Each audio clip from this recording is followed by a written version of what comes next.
The movie Jade Dynasty begins with a breathtaking scene where a group of kung fu warriors can be seen flying gracefully among the clouds. This place is called Qing Yun, a land that holds many martial arts schools. The warriors we see belong to one of these schools. Here we meet a boy named Zhang, a student of the same school. However, Zhang is not as strong or skilled as his seniors. Despite being physically weak, he has a pure and kind heart, which makes everyone around him like him. Zhang also takes care of others by cooking meals for all his fellow students. Among them is a girl named Tian, the daughter of their master. Zhang secretly likes her, but Tian only sees him as an innocent younger brother and always looks after him with affection. During dinner, everyone sits together talking to Zhang. It has now been 10 years since Zhang joined the school, yet he still hasn't become a powerful kung fu warrior. Tian often helps him during his training sessions, encouraging him to stay focused and channel all his energy properly.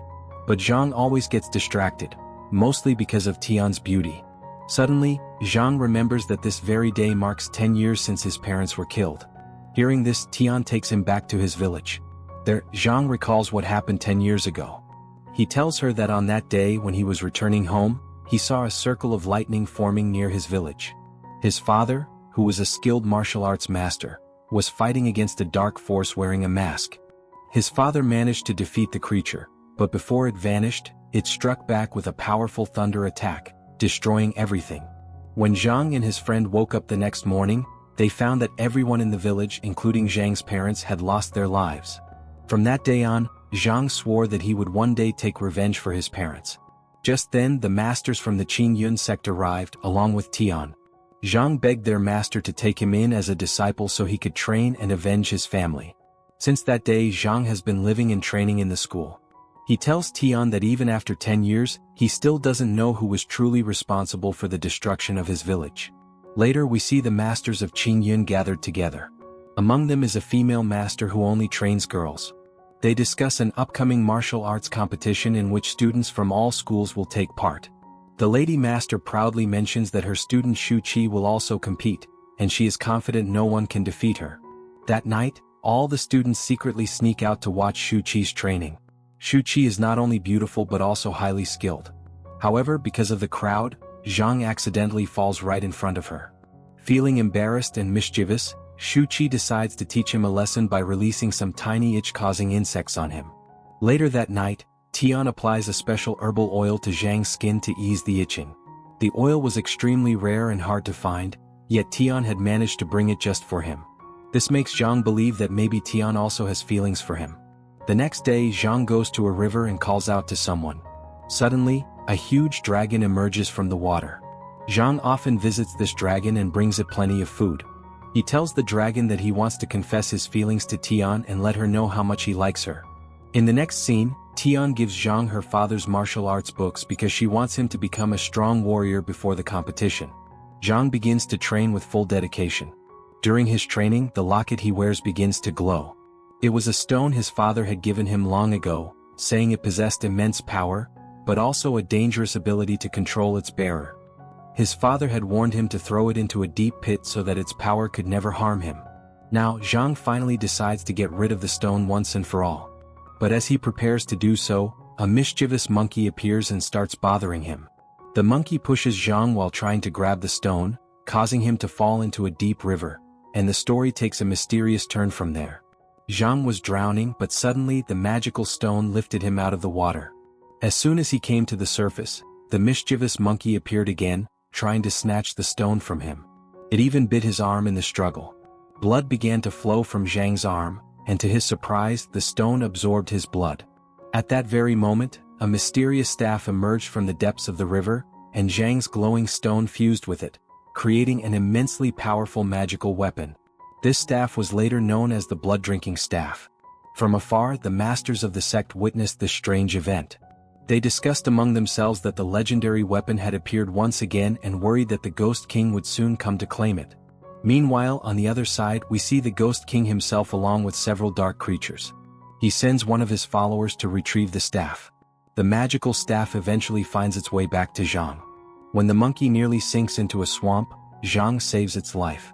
Grateful, the monkey finally stops troubling him. Soon after, an unknown girl suddenly attacks Zhang, trying to steal the staff from him. But before she can take it, Shu Qi and Tian arrive and protect Zhang.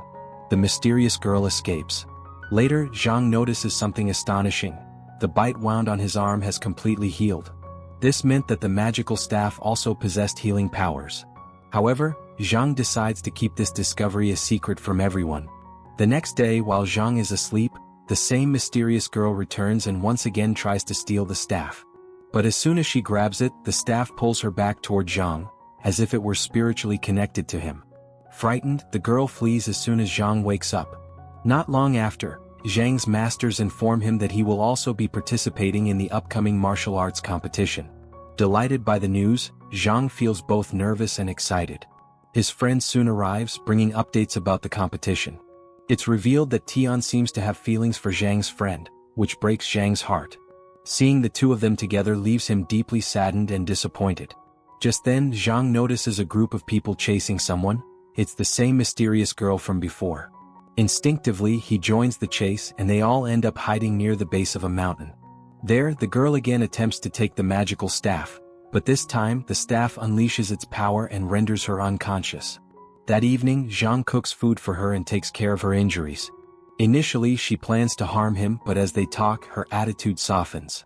Instead of attacking him, she changes her mind, and the two slowly become friends. The next day, the competition begins. All students gather as the masters explain the rules. Out of all the participants, only 63 students will advance to the next stage. Whoever manages to get the number 1 ball will automatically move to the second round. The students soar into the air to catch the flying balls. However, Zhang can't fly like the others. Instead, he finds a ball lying on the ground. Before he can pick it up, Shu Qi cleverly swaps her own ball with his. When Zhang finally looks, he discovers that he now holds the number 1 ball, meaning he no longer has to fight in the first round. Curious, Zhang asks Shu Qi why she gave him the number 1 ball. She replies that she wants to move forward by her own strength, not by luck. The first round begins and half of the students are eliminated. Shu Qi fights with great determination but ends up injuring herself badly. Her master advises her not to participate in the second round, but Shu Qi refuses to quit. Her master gives her a healing medicine, allowing her to recover quickly. In the second round, Zhang also competes. His staff once again acts on its own, knocking his opponent unconscious, allowing Zhang to win easily. During dinner that night, Zhang learns that apart from him and Tian, none of their school students have made it to the next round. Still, everyone is proud of Zhang's achievement. The following day, the next stage of the competition begins. Zhang faces off against his friend, while Shu Qi fights against Tian. Zhang and his friend engage in a fierce battle. His friend believes Zhang has been hiding his true strength all along and is not weak as everyone thought. Eventually, Zhang defeats him. But deep down, Zhang feels guilty because he knows it's the magical staff, not his own power, that led him to victory. So, in shame and frustration, he throws the staff away. Meanwhile, Shu Qi manages to defeat Tian in her match. Later, Zhang's master scolds him for keeping his magical powers a secret from everyone. That night, Zhang's monkey takes him to a riverside, where Shu Qi lies unconscious, badly injured from overtraining. Zhang helps her by giving her medicine and she soon recovers. Perhaps now Shu Qi also begins to develop feelings for Zhang. The girl had begun to like Zhang because, despite having to face her in the fight the next day, he still came to protect her. The following morning, Zhang's master tells him that reaching this stage of the competition is already a huge honor for their school. He says, "It doesn't matter whether you win or lose, Zhang. All I want is that you don't get badly hurt in this fight." Then the fight between Zhang and Shui begins. Without his magical staff, Zhang feels weak and soon gets badly injured. But even in pain, he refuses to give up. Shui attacks him again and suddenly, Zhang's staff returns to him. Because of the staff's magical energy, his wounds begin to heal, giving him new strength. He then starts overpowering Shui, and the masters watching realize that the staff he wields is the legendary blood-circling bead. In the end, Zhang wins the fight, but he chooses to lose on purpose because he doesn't want to hurt Shui any further. Meanwhile, we see the mysterious girl who had earlier failed to steal the magical staff. Now the Ghost King sends all his dark creatures to the human world. The first one, a puppet demon, controls a kung fu warrior and forces him to fight against his own allies. Then another demon appears, one that absorbs everything around it. Soon, many more creatures start attacking the students of the martial schools. At the same time, The masters realize that Zhang has been using forbidden martial energy, which goes against the sacred rules and could be dangerous. They decide that Zhang must be stopped. Just then Zhang's friend arrives with shocking news. The Ghost King's forces are attacking everyone. The masters capture Zhang and leave the area, but the mysterious girl uses her magic to put everyone to sleep and frees Zhang. She takes him to the Ghost King, who is revealed to be her father. The Ghost King seizes the magical staff from Zhang, but since the staff is bonded with Zhang's blood, it instantly returns to him. Angered, the Ghost King attacks Zhang, but his daughter steps in to stop him. However, he knocks her unconscious and continues to fight Zhang. At that moment, the masters and students arrive to help Zhang. All the Kung Fu warriors unite and attack the Ghost King together, but he proves too powerful, defeating them one by one. Meanwhile, Tian and Shui battle the mysterious girl. Zhang tries to protect her, but she gets seriously hurt in the process. Then all the masters combine their power and strike the Ghost King with their thunder force. This reminds Zhang of the lightning storm that destroyed his village 10 years ago, the same day his parents and the villagers lost their lives. Fueled by that memory, Zhang joins forces with the masters and finally defeats the Ghost King. Before disappearing, the Ghost King warns them that Zhang possesses a dangerous weapon, one that could eventually control him and destroy everyone. Soon after, the masters, fearing the prophecy, attack Zhang. But Zhang defeats them all and becomes fully possessed by the dark power of the staff. Now under its control, Zhang realizes that one of these very masters was the one responsible for his parents' deaths. That master had come to their village years ago to claim the blood-circling bead. In anger, Zhang goes to confront him, but Tian steps in between them. She pleads with Zhang to come back to his senses. Hearing her emotional words, Zhang regains control of himself. He then turns to Shui and says softly, "End this, finish me." Following her master's command, Shui strikes, but Zhang's senior master sacrifices himself to save Zhang, losing his life instead. In the end, Shui refuses to harm Zhang any further and tells him to go far away.